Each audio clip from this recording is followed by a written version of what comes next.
I think it's all, a lot of it has to do with us getting up to believe, get up in the morning believing that, someday I'm just going to be able to do music full time, and I'm not going to have to go to this shitty ass job that I hate to do, and I'm just going to be able to do what I love for a living. Whether I'm rich and famous or not, I'm going to do what I love to do, which is play music and perform in front of people and do that for a living. And that's my dream, and that's what I want to do. And that's, I think, why we get up, so that we can get closer and closer to that dream. Great music out here again. It's the 8th Annual Texas Independence Day Festival. Thank you guys for coming out with KGSR. My name is Brian Beck, and I'd just like to personally thank Billy Forrester and Travis and the members of the Waterloo Brewing Company. They are outstanding round of guys and gals that work here. Give them a round of applause. All the business that we do, they're really just some of the nicest people. They support the music, and they're into the scene, and great bunch of guys and gals that work here. If you like what you hear tonight, go to MikeRosenthal.com or check them out Monday nights at Mother Egan's out on 6th Street. It wouldn't be Texas Independence Day without a pedal steel right here. So let's make welcome Mike Rosenthal.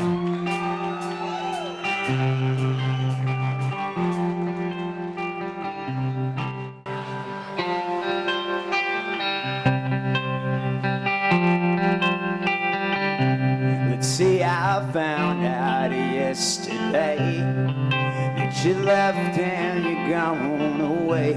Let's see, I kinda detected but never suspected that you'd really make me for break.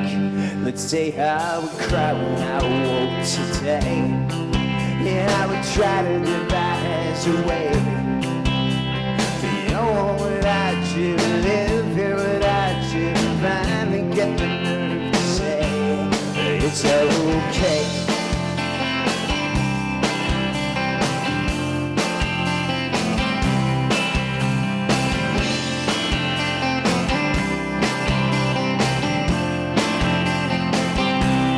Profile? Osmond's Mike Rosenthal has no profile, which only seems to make his songwriting cut deeper. It's easier to speak the unflinching truth when no one seems to be listening. Richard Buckner, he's not, especially when Rosenthal's rocking with his band, but the local songs found on last year's self-titled release debut are the kind other songwriters are generally startled by. Damn, this guy can write. You bet you're publishing he can. But it's flattering to be complimented for my writing, and a publishing kind of arrangement would be fantastic. I mean, we're talking about it all the time. So no, that's nice. I mean, it's very nice, and I guess a little disappointing is the fact that, I'd like to have at some point to be noticed beyond other songwriters. There's a funny saying that if you're liked by the critics, then it's a sure kiss of death in terms of commercial success. So I'm ambivalent. You never see the sparkle in my eyes, except when I'm about to cry. You never understand the man I am. It's something you won't understand. It's something you won't understand. And when I wake up, I will become alone. I mean, this is the grassroots business. It's kind of like, in some ways, it's comparable to running a political campaign, except, I'm not espousing any ideas or anything. I'm just kind of, marketing my art. I'm out trying to get the word out. Now, there are certain people who are just not in your demographic, and generally you've got to conserve paper and costs and overhead. So you try to be a little discriminating about sort of who you're handing the leaf. You really shouldn't tell me what to do. It's something you should never do. You never understand the man I am. It's something you won't understand. It's something you won't understand. It's something you won't really understand. Won't understand. You won't understand. You won't You won't understand. Boy, I haven't read a good piece on Eddie Van Halen in years. Let's keep that around.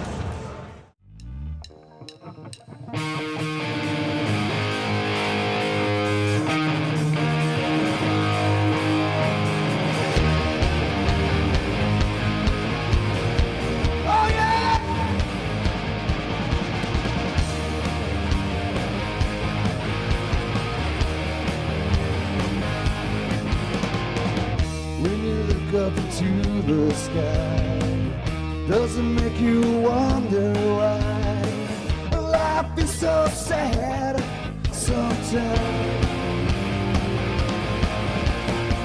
When the feeling comes over you, it's like times are still in the world of smooth. Well, I hope you find your rescue. So come back into the night. Come back into the night. Come back, bring yourself back down. I'm waiting for you.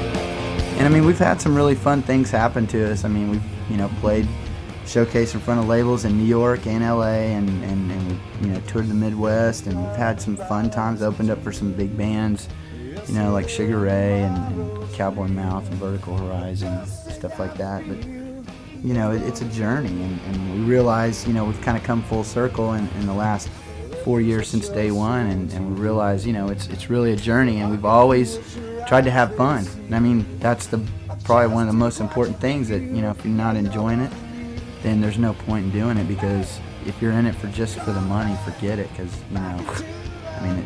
you have better luck winning the lottery. And sure, everybody, every kid, dreams of becoming famous and we all still that do stuff. And sometimes, too, I can't deny that. We would love to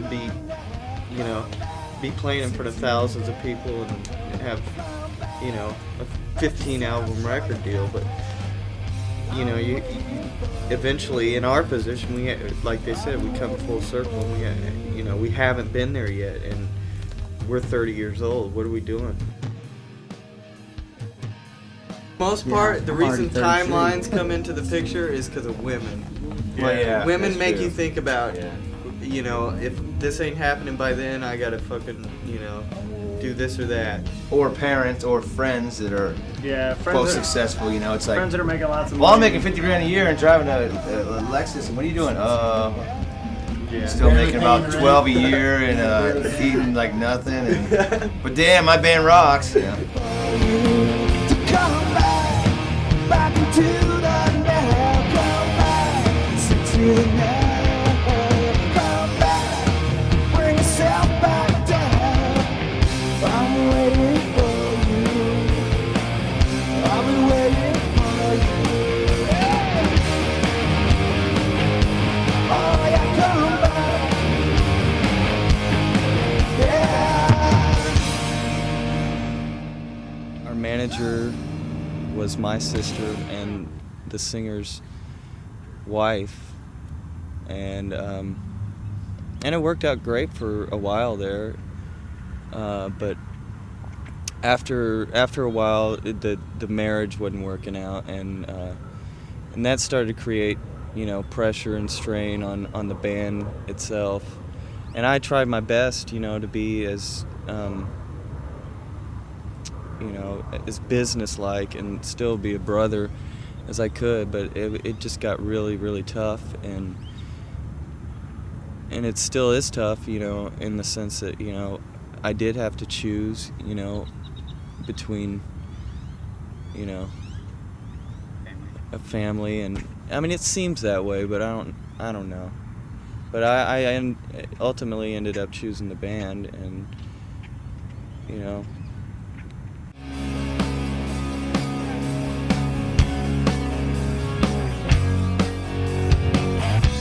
One night the choice wasn't hard. It was just, having to confront my sister about that, and I think she felt kind of betrayed, but what am I gonna do? I mean, How about your parents? my parents tried to stay out of it as much as they could, let us deal with it, and and me and my sister, we have a good relationship now, and I think things have gotten better. Come on, Will. Ladies and gentlemen, Mr. Will Traylor.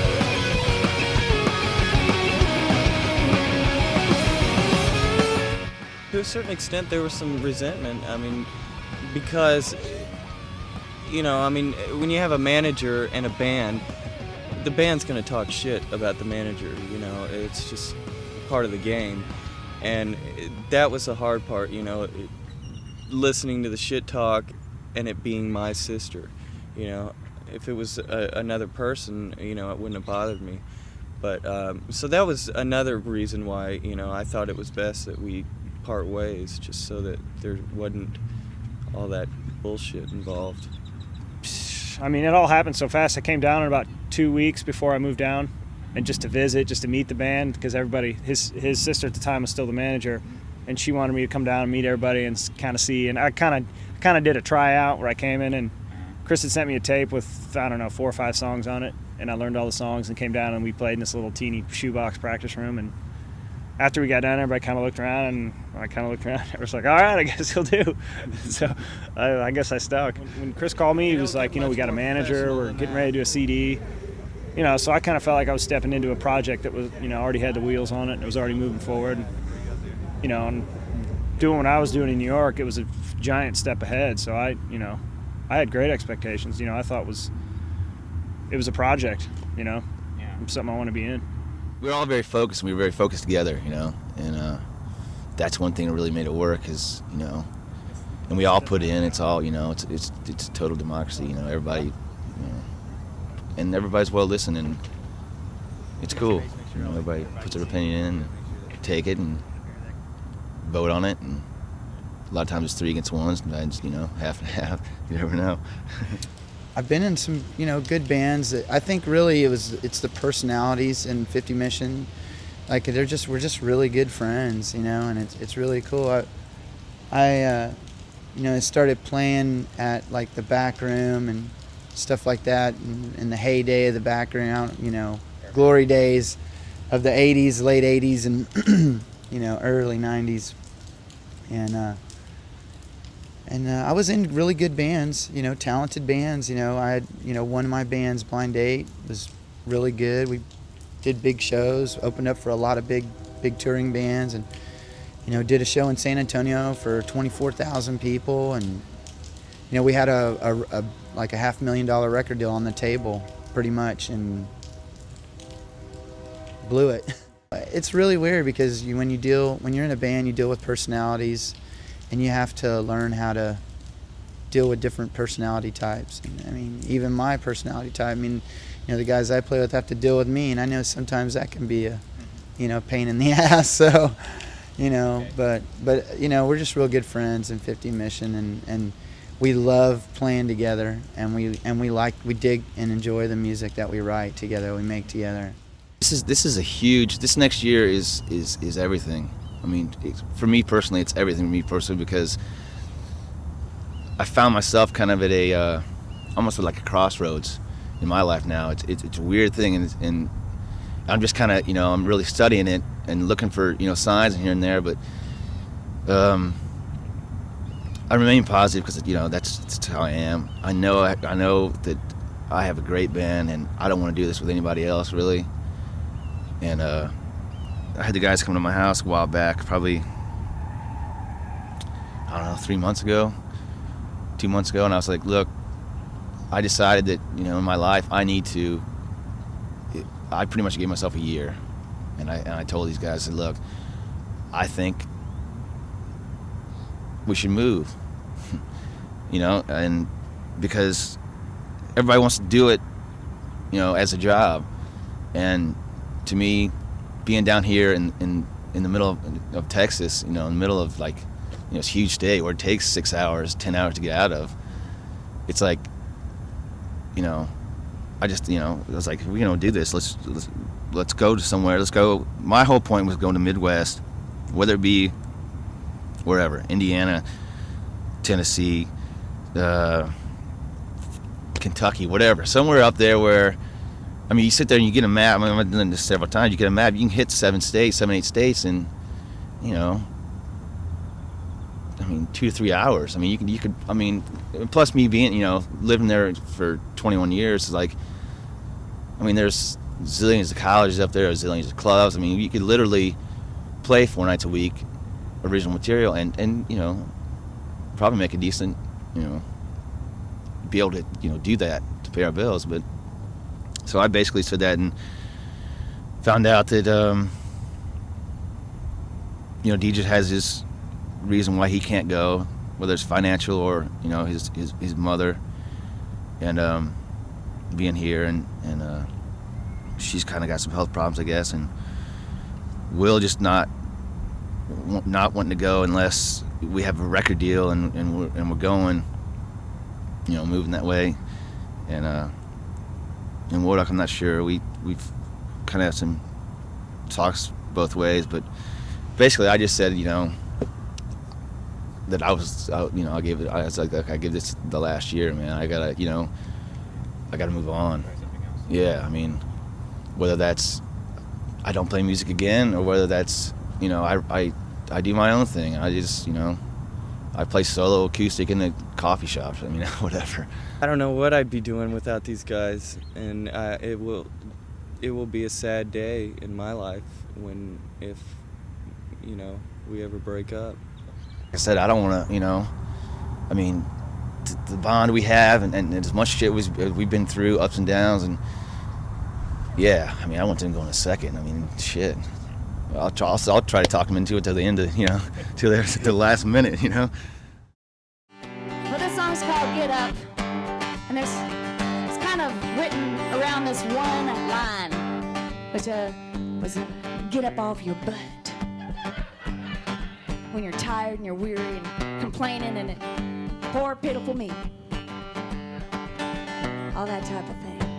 And in the beginning, I believe I thought that I would probably work with a record label and maybe I had stars in my eyes. But now I have 20/20 vision, and I just feel really comfortable with where I am and with what I do, and with where this path has led me for the past 11 years. When people say no to you, you can either fold, or you can either keep trying with that one direction, or you can start on something else. So for me, I started on something else. My music's folk music, and it's grassroots music, and best marketed in this type of independent nature anyway.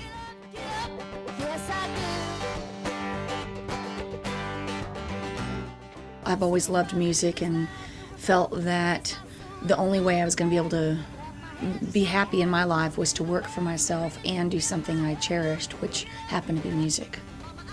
Get up, yes I do. Somehow, some way, you and me, we always make it through. Yeah, we do.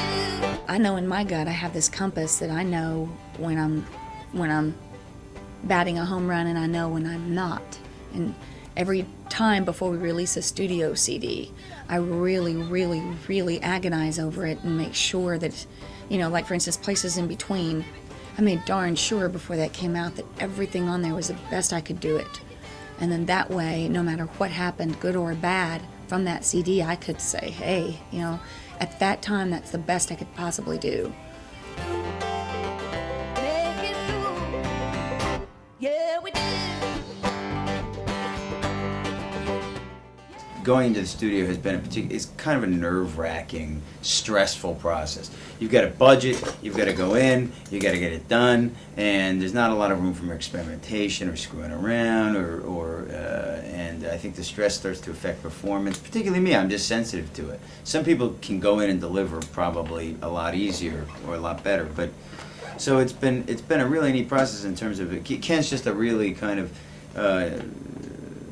and Chris, it just really sort of creates kind of just a really nurturing environment where all these ideas have been floating around in my head, and I feel like I can get them out here, you know. And it's a new way of writing. I've never written a song before, you know, putting it on tape. I always finish the song and then I bring it to. So that's a new thing to me completely. But in many ways, it's cool because you don't overthink it. You know, you get the sentiment out there, the nugget. And then you can mold it a little, you know, once it's out there. But a lot of times the initial idea is the key.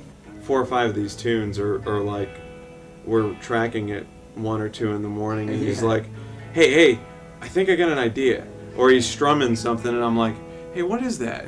Oh, I don't know. It's some stupid thing that I'm doing. No, let's do it. And a half hour later, we got one of the new songs for the record. And I tell this to Mike, but I don't live by it. But I'm always saying, just let the record be the record, and let's relax and do the best job that we can.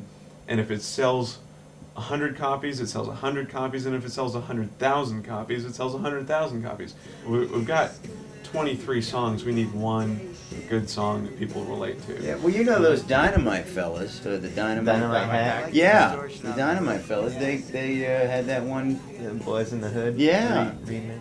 Yeah, They did a nice you can go to Warehouse Music and find them in a youth bin too. Yeah, that's very true. Although I'll take that little ride. Yeah, right.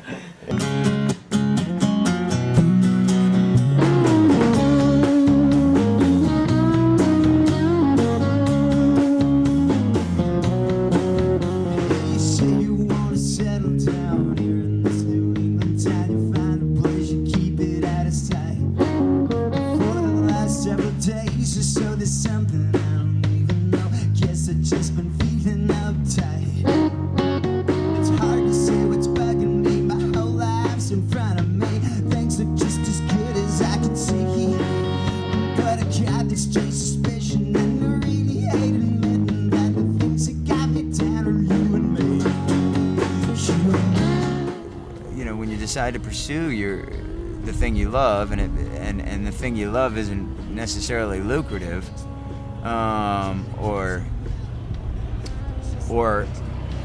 doesn't yield much income at all. Actually, I think one of the things is you just got to get used to the idea that you're kind of always living hand to mouth, and that you don't always know where the money's coming from, but there's a certain element of commitment to what you're doing, and you trust that it will come or won't come, and you'll simply accept the consequences, and you'll bust your ass to figure out how you can get the money.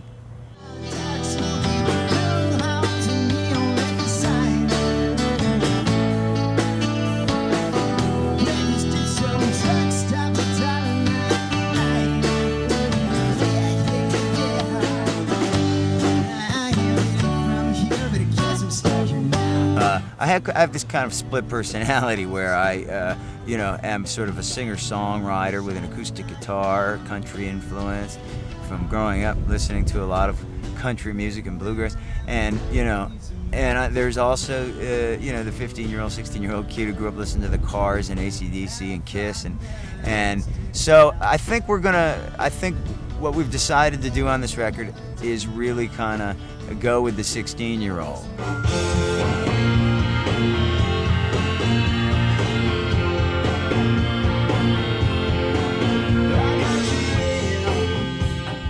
I have to get to the next level, and I've had a very successful debut record, and it really gave me a foothold. But that's about it. I mean, to get to the next level, whatever that may be, but to propel my career some, to move on, it's going to require making a really good record, and we can't slap something together and throw it out there for the sake of having another record. I mean, this has to be sort of. This has to be a really nice piece of work.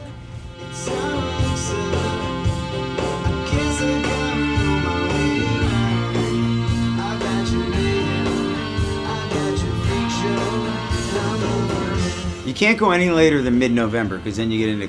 It's okay to release it around Christmas, but really any later than that, then you're getting into a very slow time when people aren't paying attention anymore. So if we don't get it done if it doesn't look like we were able to wrap things up, including artwork and manufacturing, those are the two big pieces, which I'll be working on simultaneously while we finish up here. Ken's got a lot of work to do in terms of mixing and mastering the record. And while he's doing that, I mean, I'll be tying up the artwork and getting it duplicated. Actually, no, I won't be getting it duplicated because it won't be done. The commercialization of the title, Live Music Capital of the World, has a lot of ramifications. First of all, it attracts everybody comes here looking for this musician's paradise, and so the place becomes way overcrowded with bands that are stepping over each other and dissing each other in public, which gets no one anywhere. This town's too small for that. It's too small of a town to have a bad reputation. Oh, oh, oh, oh, oh, oh. Should have paid more attention to what my old man said. You know, some critics are really out there because they love the music. Some critics are out there just to make names for themselves, and you know, this is what I like and this is what I don't, and therefore you should like it or not like it. Ones that have something really constructive to say about the artist, sure, they're worth listening to.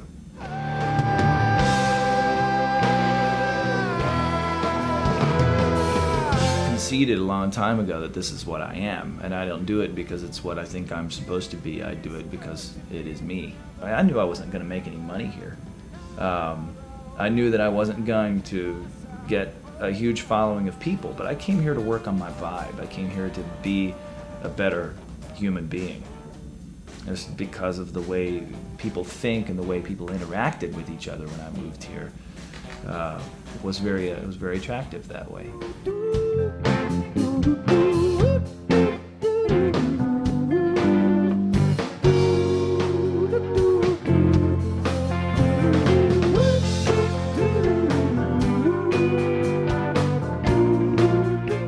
I can't say I'm happy, no. I can say I'm excited. I'm definitely more optimistic than I've ever been. But I don't know if I'll ever be truly happy as a human being just doing this. I do it more out of necessity and out of it's a labor. It's definitely a labor of love.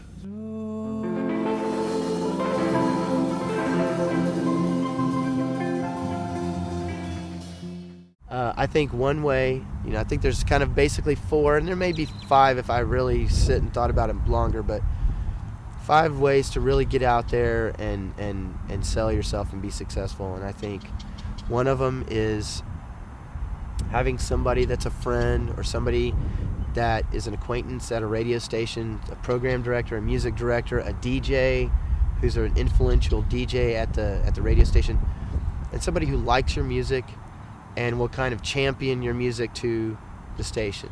I think a lot of independent artists don't realize that it is business and relationships, and they need to work hard at that. I mean, the music's hopefully going to speak for itself, but if you have 2 artists who are similar in quality and caliber, which one's going to be on the radio? The one that works harder at business. Okay, another way is to do it yourself and basically put out your own product, your own independent release, and market it yourself, promote it yourself, and contract out the people that you need to help you get the job done, like we're attempting to do. Everything that comes to the radio station gets opened. Does it get listened to? Probably not. There needs to be some kind of buzz.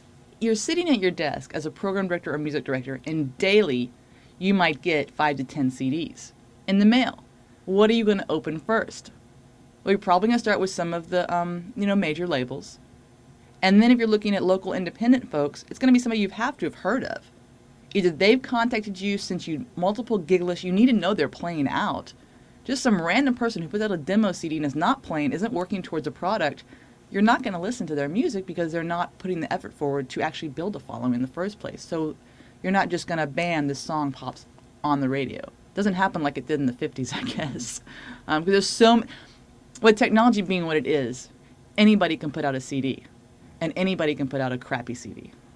The third way is to sign with an independent label who believes in the band and gives you a lot more close personal attention than, like, say, a major label would that has, like, 50 artists on their roster.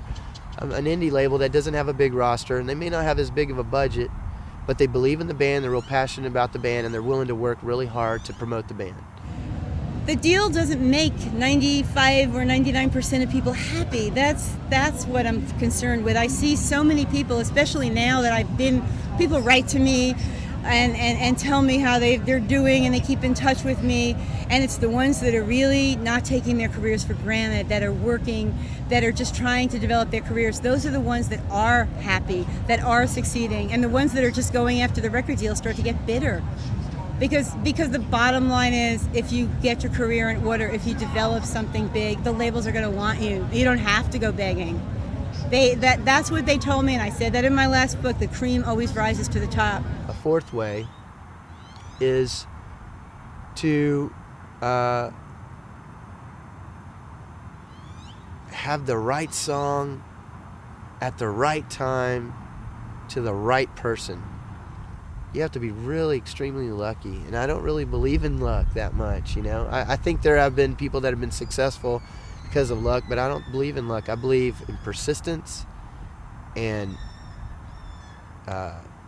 preparation, and using your preparation to create opportunities and to seize those opportunities. I am realizing more and more. I said it in my last book, but I didn't say it strongly enough. I said probably 85% of you don't have the talent to make it.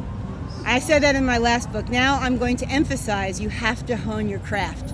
You have to work on developing yourself. You can't just be good. You have to be absolutely great. You have to be just as great as possible. You have to keep getting greater. Because I think that is what keeps so many bands from making it, is the fact that they're not trying to get better. They think they're it already. They have a following, that people are coming down telling them how great they are, and then they just kind of stay in that level, and they wonder, why am I not getting to that next level? I think a lot of it is they have to grow, they have to listen, they have to get critiqued, they have to follow what's being told to them. They can't just think they're it now, because most of them aren't. I think originally, when you're in your teens and your early 20s, you have those plans, and you have preconceived notions of how it's supposed to go. And then you've heard the way to do it from all of your elders and the people who've run that path before you, and they tell you this is an absolute sure way to success. And then you find out that isn't reality. Reality is you have to pave your own way, and somewhere along the way you have to find yourself instead of copying other people's look, sound, attitude. My will was broke, and I thought of something mean to say, and we fell down laughing on the tile, yeah. You and I'll take this trip together. We'll stumble down that bumpy road. The fact is, if I go for even a week without performing, I'm a horrible person to be around. I am more of, for me personally, I have to perform to be happy. It's much better if it's in front of 10,000 people instead of 4, but sometimes I have the best shows of my life in front of 4 people.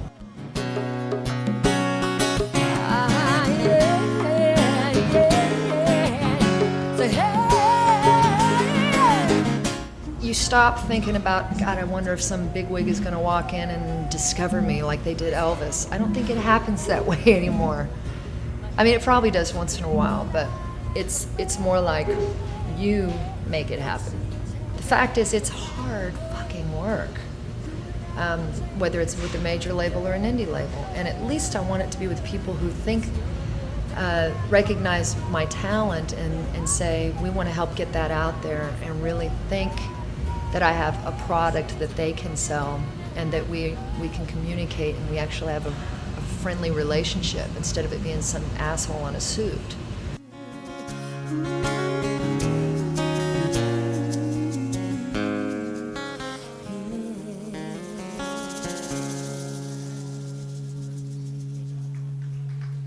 To maintain that confidence, without, especially when, you get these hits and shots, and to be able to pull together and be confident enough to keep going, even, when shit happens. And well, I mean, it's just a series of setbacks, and if you every time you have a setback, if you fall down, you don't get back up, well, then you might as well just quit. But I mean, we just keep getting up and doing it again because we get too far into it to just give up now. It's like that would be so weak. I mean, what's the point? We went from having this investor, doing a big record, and doing a whole tour behind that, to just doing it ourselves now. And we've had to kind of change our game plan. You kind of have to be flexible like that because you don't know what's going to happen day to day, I mean, 2 months ago or 3 months ago, we didn't have a manager. So, I mean, things, shit happens, like Raz said. I mean, that's the bottom line. There are a lot of bands have these guys that are pumping them, saying, keep going, guys. And it's just us, Nobody's telling us, We're fortunate enough to have, fans that come and friends that come and support us, but other than that, when we're in there and we're getting, during the bad times, we don't have anybody calling us up going, oh man, come on, you guys, keep going, It's up to us, That's probably one of the hardest things is I keeping, think our whole thing is just the right person hasn't heard us yet. That's the only thing holding us back is we haven't gotten our music into the right hands yet because, I mean, we feel confident and good about it. We know we don't suck. I mean, be quite honest. We just got to get the right person to hear our music, and then we think things will happen. And when they start rolling, they'll roll.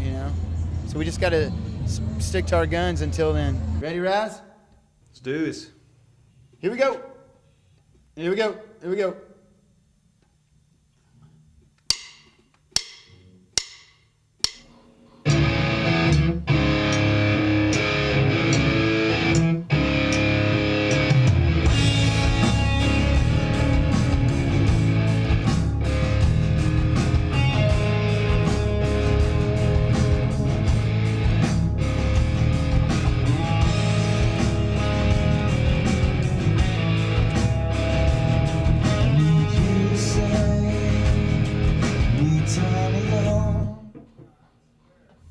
Are we still rolling? Okay, here we go.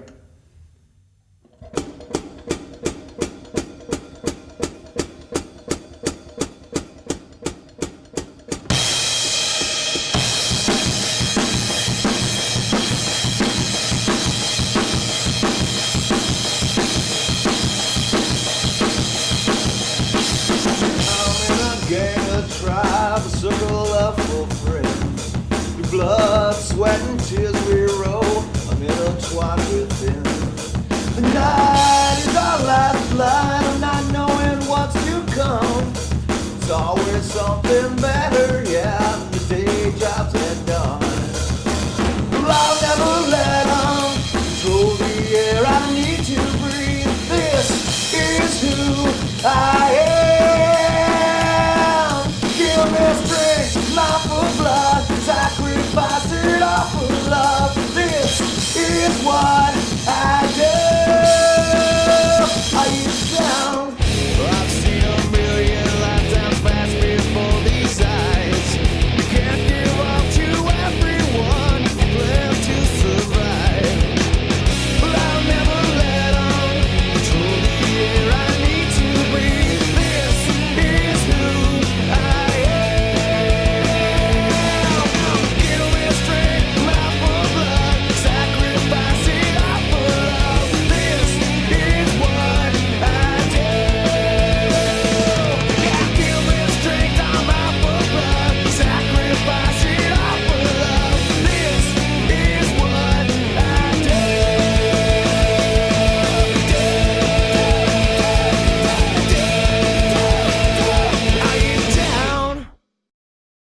I do a lot of running, and in fact, I've really taken a liking to marathons, doing marathons and running, and so I've gotten to know the running community real well here. And here at Runtex, they've been really supportive. I play a lot of I've played a lot of gigs at various big running events where there are lots of people. So I've become quite friendly with them and personal friends with some of the people that work here. And so from time to time, when I need some money, I'll take a job. I'll take a part-time job here. And it works out well. The wage is good, and it keeps me occupied, and I like the folks and stuff. So it works out nicely, actually. I can't find the 0. Can they be a different price? Generally, my preference is to be doing freelance writing, which is a little more lucrative and slightly more intellectually stimulating. I mean, not that hanging the socks isn't. It's fun. Don't get me wrong. It's stimulating in a different way.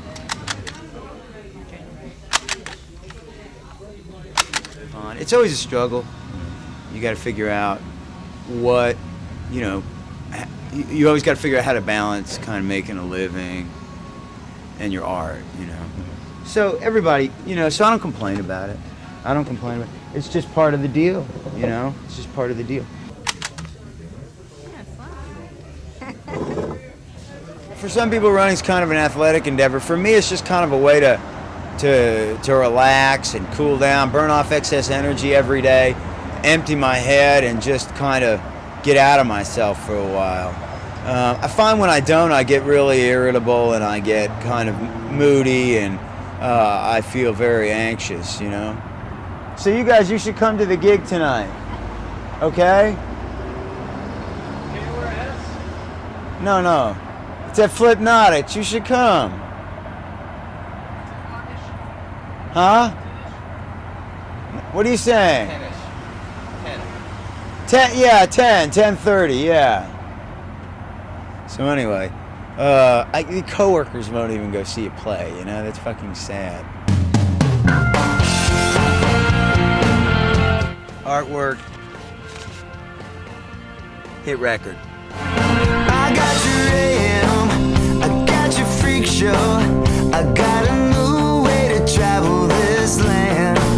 I got your number, and I'm going under. I got directions to the line in the sand. I got your AM, I got your freak show, and I'm moving in. I got your lover, I'm undercover. I got a new way to get around town. I got your mixture, it's an elixir. I guess I kinda know my way around. I got your AM, I got your freak show, and I'm moving in. It's a new sensation that I found. It's a new direction, a new sound. I got the best shot at loving this town. I'm standing on the corner, watch your wheels go round. I got your AM, I got your freak show, and I'm moving in. 5 o'clock at Waterloo Records, Saturday evening, 10 o'clock, Continental Club, South by Southwest on March 16th, and also next Friday at Borders. So you guys are going to be busy in support of the album Moving In. It's a new sensation that I found. It's a new direction, a new sound. Yeah, I got the best shot at loving this town. I'm standing on the corner, watch the wheels go round. I got your AM, I got your freak show, and I'm moving in. I'm moving in.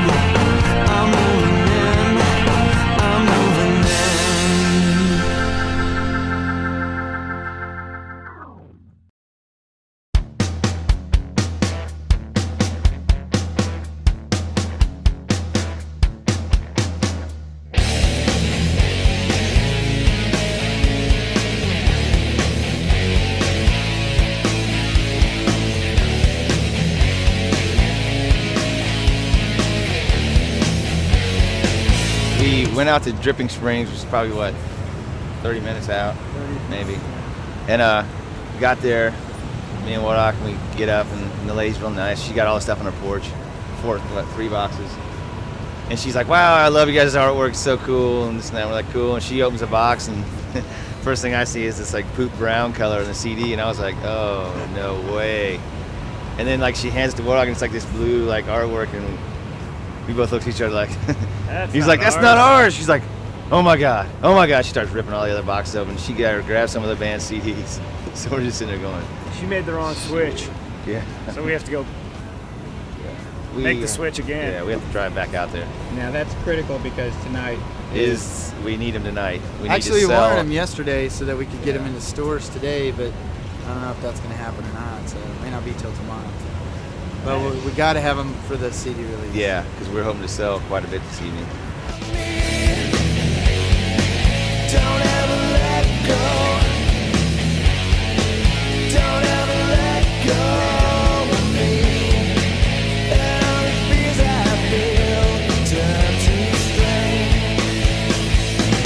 strength. Basically, the CD release party was scheduled for the 9th of March, which would be Saturday night. Originally. Yeah, that was about a month and a half ago. Month and a half ago. Well, he called me about 2 weeks ago. 2 or 3 weeks ago, and he's like, he's like, man, I need to change. I got some kind of contract with some of the band. And I was like, okay. You know, at that point, it was too late to switch venues. We'd already been telling everybody it was going to Yeah. be on the 9th and advertising. So, for the last 2 weeks, you get the Chronicle once a week. It's come out as Saturday still, even on his ads. So I called him 3 times. Oh yeah, man, I got it. And so we, we're like, well, we need to bring a new picture down for the next, this final week's ad. So we made the effort of going down there last Saturday night, and give him our new picture. And he's like, oh, I'll get it in. We got it this time. Yeah, there's no picture. It's a little bitty ad. Yeah, luckily it says Friday, but like from everyone else who used to, thinking it's a Saturday in the Chronicle, it says 2 different places in there saying, yeah, come out Saturday night to the Metro. So Yeah, and the dancing about architecture section or whatever, they mentioned us and they said it was Saturday. Finally, they mentioned. Yeah. And finally we get press. And actually, it's the I wrong want to day. say that Ken Leak, he's a cool guy. I talked to him on the phone. This is the first time I ever talked to him. He's a nice guy. Anyway, yeah, we're pretty much doing everything we can to confuse the hell out of people. So.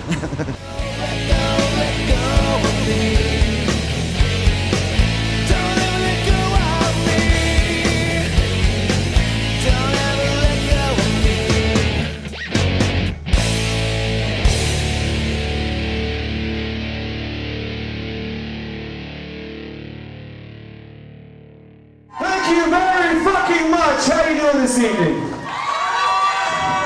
Right on. I want to apologize right off the bat for the fucking beer being gone. This has got to be the first show where you see the 4 of us drink fucking water. Okay, but hey, I appreciate y'all sticking around, man. That's fucking badass. That means you're here for the fucking music, Because we got plenty of fucking kind bud back in the house, so, Which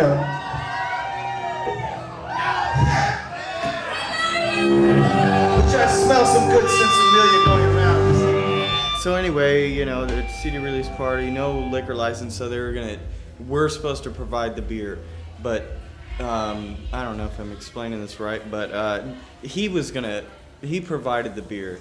I'm drunk. Okay. Anyway, they promised us 4 kegs. Before we even went on, there was 2 kegs were floated. So we were like, "Hey, Kerry, where's the other 2 kegs?" And he's like, so we just lost it. We were just so pissed off. And fucking Josh, the club owner, was like, "Oh, well, I tried to go get him, but I couldn't get him." And don't cut the camera. so anyway, we were just we were livid. And right at that time that we were just trying to handle all this shit, we were supposed to go on stage. So anyway, we went on stage. I was told I had to say because you're drunk. I am drunk. Anyway, we go on stage, and actually we had a pretty goddamn good show.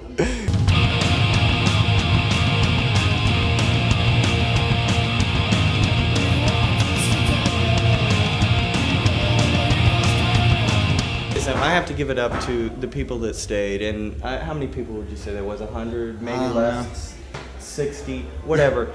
They were out of beer. They were good people. And they Cool people. stayed. There was no liquor, and they stayed for the show. And I'm just grateful. Yeah. Really. How did y'all? I mean, when the beer went out, what did y'all? We were freaking out. I mean, we were pissed because bullshit. Because That that wasn't he would the agreement. promise- yeah. that wasn't the agreement of the show, and the conditions changed, and we suddenly ran out of beer, and we hadn't even gone on stage yet. So that was a big problem because that wasn't how the night was supposed to go. I mean, this is a big night for us. There's a CD release, you know. I mean, it's just, you know, that's why I always talk about the dark cloud. Damn it! But see. The cool thing about this band is when we're under adversity, we rise to the occasion and we play our asses off. We put it into the music and we let it go that way. What did y'all say to each other? Well, we got to play. These people came to see us, and we can't let people down. We couldn't cancel the show. I mean, we had to do something. We would have been like, fuck him, we're not playing the show. But all these people paid $10 to get in, $4 for a cup to drink the free And they ran out of beer. beer before we ever even went on. So we had to play. I mean, there was no choice.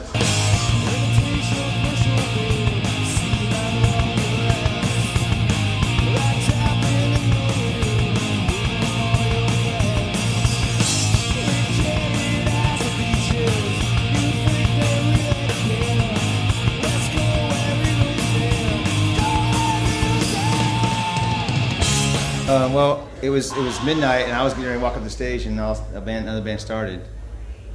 So I walked back to the office, got Josh, said, "Hey, we're supposed to start at 12." I asked to start at 12:15. You said 12:30. I said, "Yeah, well, there's a band going on right now. It's midnight." Oh, I don't put anybody on. So basically, I told him to kiss my ass, and I walked out. Went down the street, had a few beers. Kept saying, "Don't worry I was about sweet I was beer." past my tab. So then I came, and I get a call from Woodrock saying the beer's gone. I was gone. I don't think I've lost it that bad since like. It might be a first. What's up, man? So anyway, basically, And it smells like a pisser. I realized when we got on stage, it was like, we're up here, we're playing. This is why we're here. We want to let something like that ruin the show. It's gonna make us less people. So Bad booking. we struck straight through. You know, we just went straight through. You know, we said, you know what? We're up here, we're playing. These people pay money. We felt bad for them. Let's just play like we're dying. But if we let Play like we're one dying. small little molecule like that screw a whole show up, and we suck.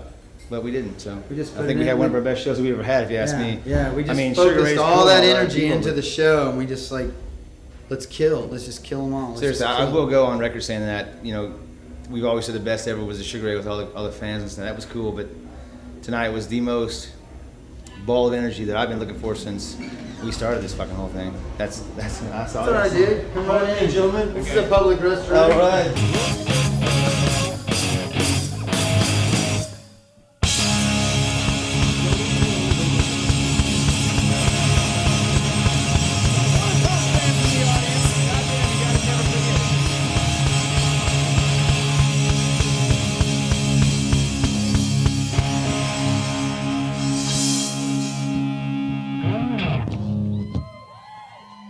Yeah, well, Warner Brothers contacted me, but it's hard to know whether that's just sort of an initial inquiry or not. Elektra Records emailed me today and wants some music. And interestingly, a little Spain record store in Madrid. How did Elektra find out about you? I have no idea. No idea how. No idea. Okay. Once you get a little buzz, you know, they just start sort of sniffing around like dogs. Not to be disparaging, but I mean, that's kind of the analogy. I think it's apt. And, you know, it doesn't mean necessarily that they have any interest in pursuing things beyond an initial inquiry. They just want to hear some new music, whatever the case may be. But it's good, you know, I mean, there was a time I couldn't conceive of major label A&R people requesting music. And I think a lot of bands would kill to get their stuff in front of these people, and they're personally requesting it via email. So I think that's a good development at the very least. With Mike Rosenthal discovered his gift of songcraft among the dust and thorns. On his new Movin' In, he celebrates it among the petties and posies. Even with pop sweetener, Austin's under-the-radar songsmith knows bittersweet is still the best sauce for storytelling. That's very nice. I'd have preferred something to the effect that, I'm sort of poised for fame, a sure bet for any major label looking for new talent, something of that nature. But And not in the sleepers. Yeah, what does sleeper mean exactly? They have a section for picks, and then they have what you can call like a subsection. Yeah, it's less than flattering to be put in the sleepers, is it?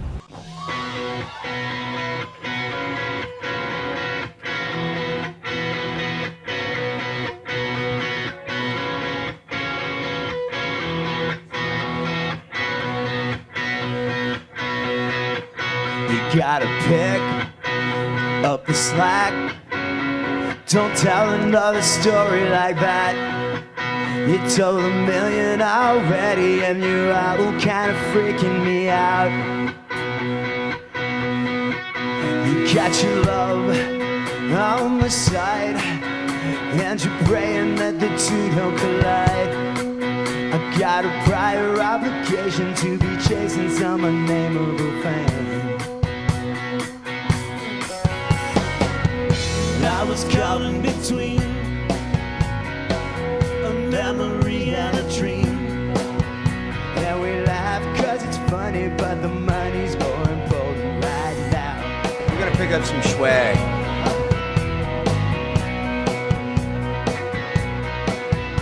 And it's good to be back. It's been a while and I'm on the right track. I'm like a madman for hire, and I love being under your gun. Got the bad, never the right. Yeah, I got this funny feeling inside. It's like the time's taking over, but we're older, so it ain't as much fun. No fun, no. I was caught in between a memory and a dream. Yeah, we laugh cause it's funny, but the money's more important right now. I'm gonna have no voice left to sing. That's the problem with this. I'm ready to drop. It's been an hour and I'm like ready to drop from talking to people. We have a new year calling, but we got nothing to show. We got nothing to show.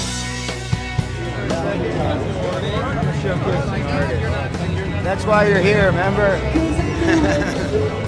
What? Shit.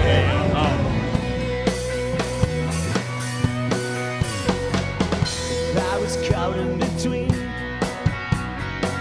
a memory and a dream. And we laugh cause it's funny, but the money's more important right now.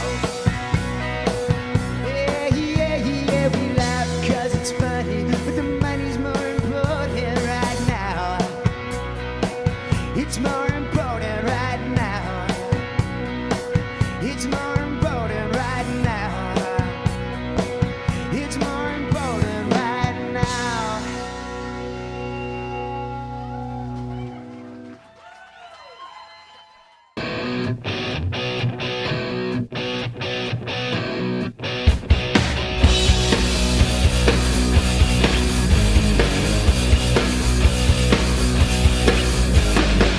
We burn the clothes and shed our skin. We wrestle wolves and sleep with friends. Chameleon blood under socialistic taste. Oh yeah, do you like the taste? We're racing to the new sunshine. We drink and smile and doubt mankind. We touch the ground whenever we're not high. Oh yeah, so high. Playing as much as we can. We're playing Friday and we're playing Saturday, which we're not supposed to. We just don't seem to follow the rules very well. But Why are y'all doing that? because we Leave no stone unturned. Yeah, we're doing like every every opportunity, opportunity. you know? I mean, It's it's like- like, yeah. it's like, why? And we have nothing to lose. And it's the only time once a year that these people Right here. come to this place without us going to LA or New York. Anything is a positive, really. I mean, if anybody from press from anywhere digs it, or a lawyer or a A&R person or whatever, anybody that can help us, get one more rung up the ladder is what we're hoping for. Come on, let's go, yeah, let's get on our way. Yeah. I have faith in this band more than any band I've ever had. What band? We have faith in this band, and that's why we're here all the time. They're gonna make it, and we will be there when they make it. They're not one of those bands that argues all the time. They get along all the time, and you can tell on stage that there's just that synergy. Synergy. Woo! Synergy. We used a school word. You give it all and a little more. And don't stop. Release them. Let them fly. They've been really close. I think probably if he doesn't make it this year, he might consider moving. Oh, I'd love for him to move home, but his dream is to make it here. And I'd love for him to make it.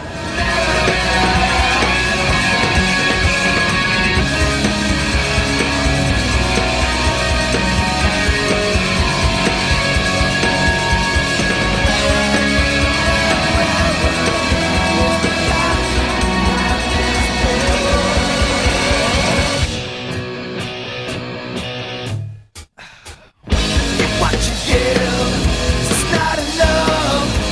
You're giving it all and a little more. You don't stop. It's tough business. We're going to stay behind the boys, her mother and I. What we told them is if they wanted to come to just us, we really felt like they needed to go to everybody and every parent need to give a little. Yeah.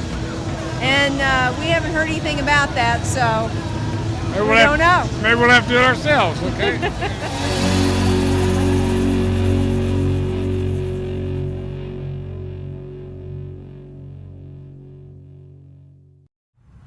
Raz came and talked to us a few months ago and was ready to go back to Indiana, and he was going to give it 3 months, and if nothing happened, he was pretty much just ready to go back home, which I can totally understand. I mean, he's been away from his family and his girlfriend for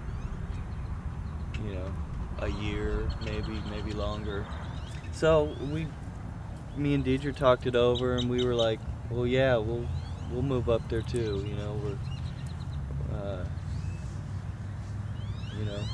We should keep this. We feel good about the music, and we had all this debt to pay back. We just weren't ready to let go of it yet. So that's pretty much been the plan. Until last night, I was up all night, and I pretty much decided I'm not going to Indiana. It is kind of an anchor lifted off my shoulders now, thinking about not going, which I'm not going to go now because Will's not going, and to me it's either all for one for all, or nothing. I've spent all my life dreaming about trying to do this one thing, and it's like I feel like there's so much more out there than confining myself to this one way of life. And I don't know, I felt really relieved. I gotta wonder, well, what am I gonna do now? Still not where I want to be. I've just spent the last 5 years, and both of us, spent the last 5 years, blood, sweat, and tears into this band, and didn't go where we wanted it to go. I look at MTV and all the shit that's going on right now, and it just doesn't appeal to me anymore. It's, I think it's all crap that's out there, and it's like the machine is making the artists now, instead of the artist being supported by the machine. And to me, I just, I'm really jaded about the whole thing. I still have some fight left in me. I don't know how high my expectations will be. It'll be really hard. I'll have to, like I said, I'm gonna be real selective in what I choose to do, and I'm not gonna do something unless I really feel confident in it. Because my timetable is getting more and more critical. I went on vacation and I had this weird feeling that I was lucky enough to be on a beach just hanging out one day, down in Mexico. And this strange feeling, and something just popped in my head that, those guys aren't going. I don't know what it was. And I got back and I was like, well, maybe it must have just been something weird. And it's like when he told me, it's like I kind of knew. And I knew right when he told me that DJ wasn't going. I knew that without, of course I asked, but I knew that, but I don't know. Well, I think initially it was like, okay, yeah, we'll go, but there were still some doubts, still some, I'm not totally sure about it. It's going to be a tough move. It's a long way to go. There's a lot, we got to get a job, place to live, a place to rehearse, all that kind of stuff. And as the month kind of went by, everybody was kind of like, yeah, we can tough it out, we can do it. And then I think the pressure just got kind of high, and it just, I think for those guys, they just realized that in the end, that's not what they wanted to do. And I think it sucks that they don't want to go, and I don't really blame them. It's hard to ask somebody to pick up and move 1,000 miles away. At this point, I don't think me and Chris are ready to maybe tame it down a little bit, but not necessarily, quit, people are like, oh, you want to play Smoky Bars? Well, I mean, if we have to play Smoky Bars, And I'm not putting a suit and a tie on. I'm just... Yeah, and that's another thing. We're not ready to quit the lifestyle of pursuing a dream that, like we had talked about, a few minutes ago. A lot of people wish they could do, and, maybe that'll be our fire, Mm-hmm. Get back, and yeah, we are, 31, but guess what? We have, a talent to go do something that, we love, and rather than, I know we're both not ready to, throw in the towel and strap suits on and, do the 9 to 5, but who knows? You think I'm down, fools try to hold me. I will indeed lose my mind. What did we like?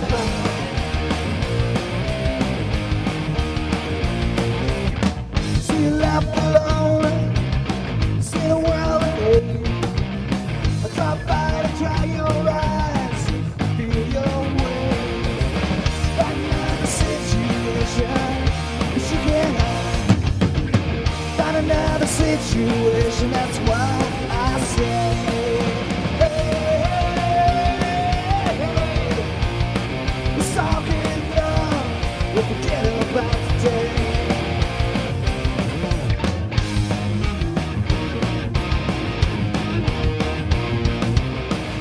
It's 1 in a million, that's a odds again. Well, it's all about what you want to sell. Hey, find another situation, you can't hide. Find another situation, that's why I'm saying, hey, hey, hey, it's all good enough, forget about today, forget about today, hey, hey, hey, hey, it's all good enough, forget about today, get it.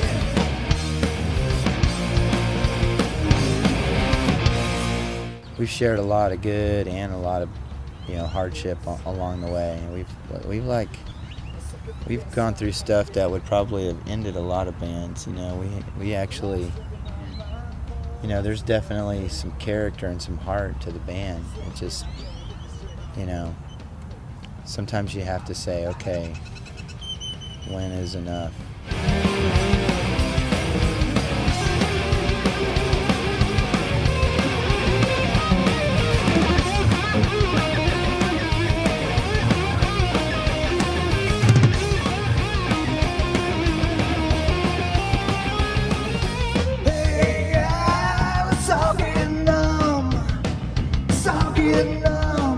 Forget about today.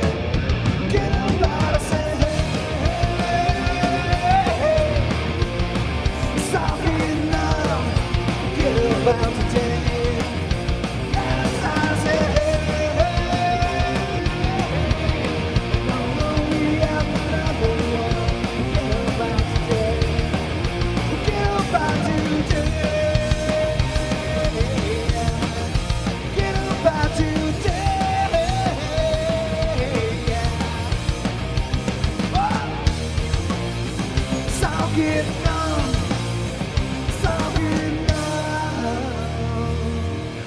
for me, it was always just like some sentence needed to be said, but no one knew exactly what that was, and no one knew what to say, and maybe there is nothing to say. I don't know. And so everyone's kind of like, it's that feeling like someone's about to say something, but you know, I don't know. It's weird. Like, I don't know. It's just, to me, like this one sentence is gonna make everything better, but it's there's nothing really there. No one knew what to say. And Thank you.